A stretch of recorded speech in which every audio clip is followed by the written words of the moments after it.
होने वाली है। आज की वीडियो में हम जो टॉपिक को कवर करेंगे वो होगा एटकिंसन शिफरिंग मॉडल ऑफ मेमोरी। ये मॉडल मेमोरी का मॉडल है। ये कब आया? फर्स्टली ये आया 1968 को ये मॉडल को दिया गया।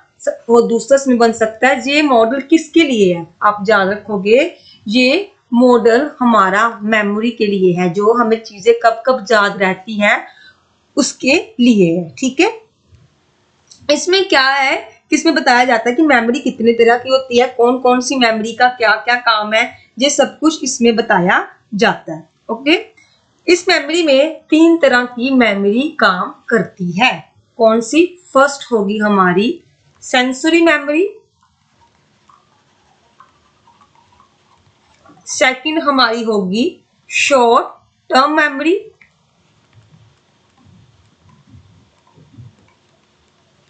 थर्ड हमारी होगी लॉन्ग टर्म मेमोरी। ये 3 तरह की मेमोरी इस मॉडल के अंदर आती है। कई जगह पे आपको शॉर्ट टर्म मेमोरी की जगह STM देखने को मिलेगा और कहीं जगह LTM लॉन्ग टर्म मेमोरी देखने को मिलेगा। और अब याद रखोगे इसमें कुछ इंपॉर्टेंट है। जो शॉर्ट टर्म मेमोरी है उसका सेकंड नाम होता है वर्किंग मेमोरी। कहीं जगह पे आपको वर्किंग भी देखने को मिल सकता है। आप इस चीज के लिए कंफ्यूजिंग मत होना कि वर्किंग तो किया नहीं है, वर्किंग का मतलब क्या है, ये इसके अंदर ही आता है। ओके, अगर पूछा जाए इसका अनदर नेम क्या है, ये memory also known has the multi store model. इसको मल्टी स्टोर मॉडल भी कहा जाता है और इसको मॉडल भी कहा जाता है। इसके ये अनदर नेम। ओके, चलो फिर स्टार्ट करते हैं एक एक करके इनके बारे में।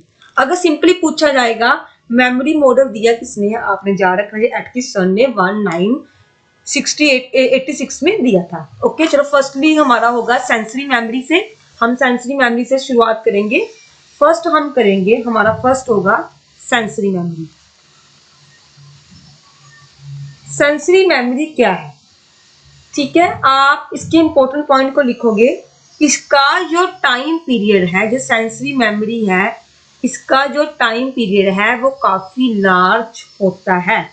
क्योंकि ये लार्ज क्यों होता है? क्योंकि इसको हम 2 से 3 सेकंड के लिए अपने दिमाग में रख सकते हैं। जो चीज आपने अपने माइंड में रखी हो, जो 2 से 3 सेकंड के लिए टिक जाती है, ठीक है, वो सेंसरी मेमोरी के अंदर आती है। अगर पूछा जाए इसकी कैपेसिटी क्या है, इसकी क्षमता क्या है, आप याद रखोगे इसकी क्षमता क्या है। नाम तो शॉर्ट है, नाम तो सेंसरी है ना, सेंसरी में ये होगा लार्ज। ठीक है, सेंसरी जो है वो होगी हमारी, इसकी कैपेसिटी क्या है, लार्ज है।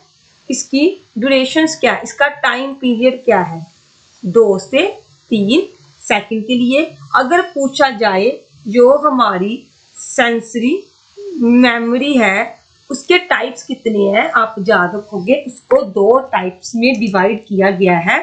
कौन कौन से हैं? First is iconic and second is iconic. ठीक है, इन दोनों में डिवाइड किया गया। थोड़ा सा इसके बारे में देख लेते हैं। आइकॉनिक का मतलब क्या है? आइकॉनिक आपको पता है जिस चीज को आप विजुअल कर सकते हो, जिस चीज की आप इमेज बना सकते हो, जो विजुअल मेमोरी जिसको आप देख के याद करते, किसी फोटो को देख के याद हो गया, वो आइकॉनिक है।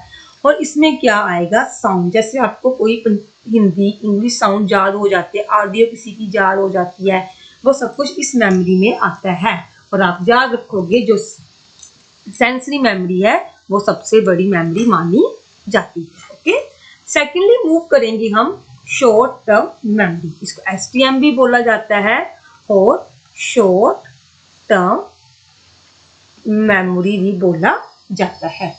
आपको मैंने इसका नाम बता दिया था। इट्स आल्सो कॉल्ड, इसका नाम क्या है सेकेंडली? Working memory. इसको वर्किंग मेमोरी भी कहा जाता है। अगर इसकी कैपेसिटी की बात की जाए, इसकी क्षमता की बात की जाए, ये थोड़ी लिमिटेड होती है। ठीक है, ये लिमिटेड होती है। इसकी ड्यूरेशन की बात की जाए, इसकी ड्यूरेशन 2 सेकंड थी, इसकी 30 सेकंड होती है। वो थोड़ा ज्यादा याद रहता था जब हम किसी चीज को याद कीजिए कितनी होती है, 30 सेकंड होती है। ओके, इसका जो इंपॉर्टेंस है देख लेना आप एसटीएम का। इसमें ना एक मिलियन मैजिकल नंबर आते हैं, इसमें मैजिकल नंबर आते हैं, ये पूछा गया था ट्री टिप्रेसरी में मैजिकल नंबर। इसमें जो मैजिकल नंबर आते हैं, magical number given by Miller, ठीक है। जो मैजिकल नंबर थे वो 7 + -2 में होते। इसका मतलब क्या हो गया, जहां तक प्लस कर दे 9 बन गया, अगर माइनस कर दे तो 5 बन गया, जहां फिर कितना होगा 7 होगा। ये इनके 3 नंबरों में ये घूमता है, ठीक है। अगर ज्यादा की बात की जाए ये 9 होगा, अगर थोड़ा कम की बात की जाए 5 होगा, अगर एवरेज की बात की जाए ये 7 होगा। आपसे पूछा जा सकता है कि जो मैजिकल नंबर है वो किसने दिए हैं और मैजिकल नंबर किन नंबरों में लाई करते हैं। अगर पूछा जाए मैजिकल नंबर किन नंबरों में लाई करते हैं, आप ज्यादा 5 से लेके 9 के बीच में ये लाइक करते हैं। ओके, थर्ड मूव करेंगे। थर्ड हमारा कौन सा है, थर्ड हमारा लॉन्ग टर्म मेमोरी है। लॉन्ग टर्म है, नाम से हो रहा है, ठीक है। लॉन्ग टर्म मेमोरी का मतलब क्या है, LTM। अगर लॉन्ग टर्म है इसकी कैपेसिटी भी क्या होगी, ज्यादा होगी, अनलिमिटेड। जो बातें हमारे दिमाग में अनलिमिटेड की तरह घूमती हैं, ठीक है। इसकी ड्यूरेशन क्या है, कुछ बातें ऐसी होती हैं जो हमें कभी भी नहीं भूलती, इसलिए इसकी ड्यूरेशन क्या है, लाइफ टाइम के लिए इसकी ड्यूरेशन है। पेपर में पूछा जा सकता है कि इसकी ड्यूरेशन क्या, आप याद रखोगे लाइफ टाइम के लिए काम करती है, ठीक है। अगर थोड़ा सा मैं मेमोरी के बारे में थोड़ा सा और बता दूं, अगर पूछा जाएगा मेमोरी को कौन से 2 पार्ट में डिवाइड किया गया, मेमोरी को 2 पार्ट में डिवाइड किया गया है। फर्स्ट होता है ऑर्गेनाइज्ड, जिस चीज को हम अच्छी तरह ऑर्गेनाइज करके रख सकते हैं। हाँ, हमें पता है कि हमारी वो चीज कहाँ पे पड़ी है, ठीक है। उसके बाद होता है डिसऑर्गेनाइज, जिसको हम अच्छी तरह याद नहीं होता कि वो कहाँ पड़ी है, ढूंढना पड़ता है, वो होता है डिसऑर्गेनाइज। पेपर में पूछा जा सकता है कि ऑर्गेनाइज और डिसऑर्गेनाइज किसके पार्ट है या मेमोरी के कितने पार्ट है। We can divide